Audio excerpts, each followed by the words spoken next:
in the neighborhood of 2%, which is good and bad. Of course, it depends from whose perspective and how to interpret it, but there is a suspicion that some people, and you know, I am in Jordan, I'm looking around, and I know that there is a lot of income that is coming here.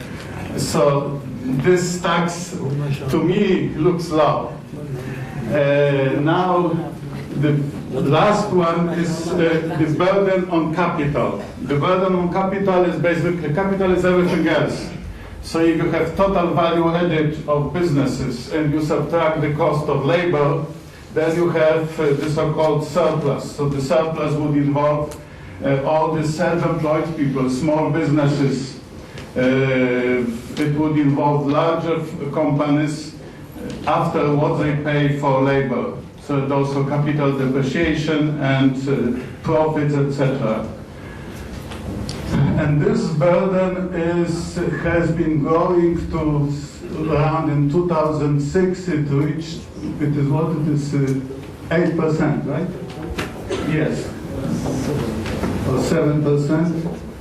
Okay. It's more 8. Yeah, but now it began going down. So again, this is the question of the for consideration of fiscal policies. Next. Now we touch another issue. The problem is with the so-called propensity to consume. Jordanians have a very high propensity to consume and very low propensity to save.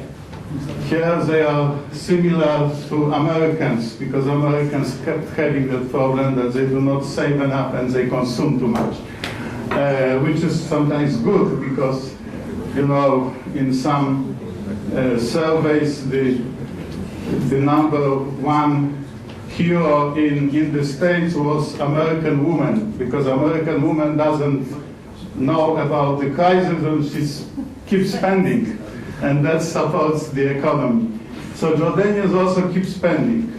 And basically they spend too much and there is not enough savings. Our numbers show that the entire investment in the country is financed for the money which was saved abroad.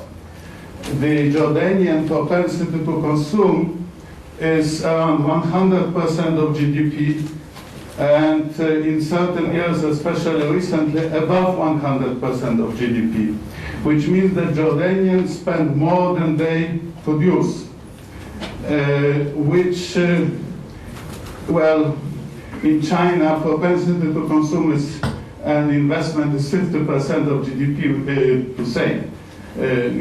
Investment, which is perhaps crazy.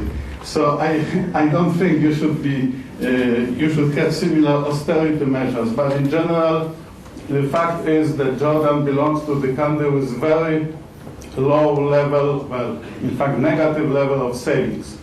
And then one can ask why.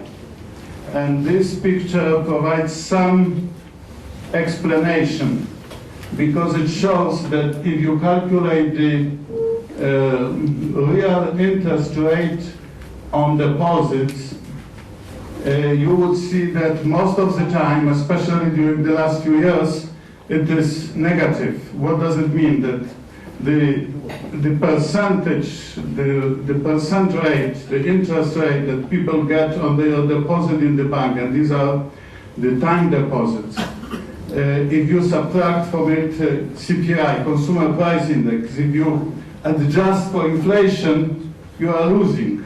It means that every dinar that you put today on the bank and you get the average interest, in 1 year you will be getting in real terms less than 1 dinar.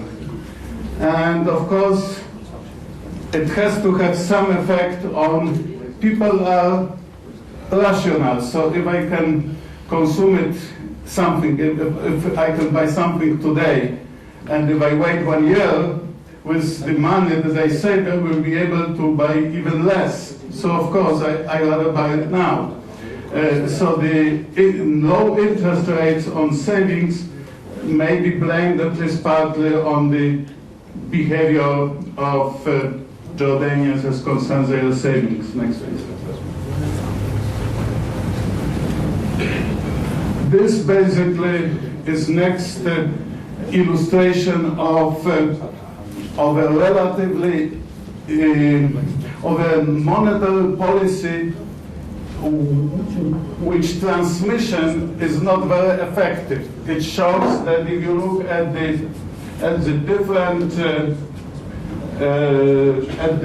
rates, the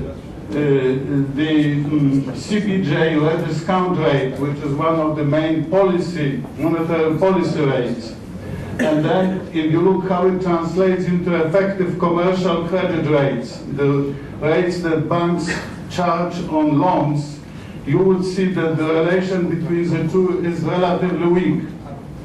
But even more surprising is the fact that the credit rate, which during the first half of the decade, I would say the system was working orderly.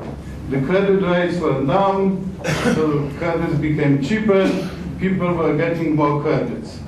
But after whatever, 2005 or 6, we see something that is somewhat unusual, although now, with all the turbulences in other countries, it is not as unusual as it looks, that the interest rates are going down, but also the credits are going down, which means that despite the fact that the money becomes cheaper, it is not necessarily, it doesn't go in larger amounts to the people, to the economy, to the investors, which basically says that the transmission of the monetary policy is not very strong, and the instruments at the disposal of the monetary policy makers are not very effective.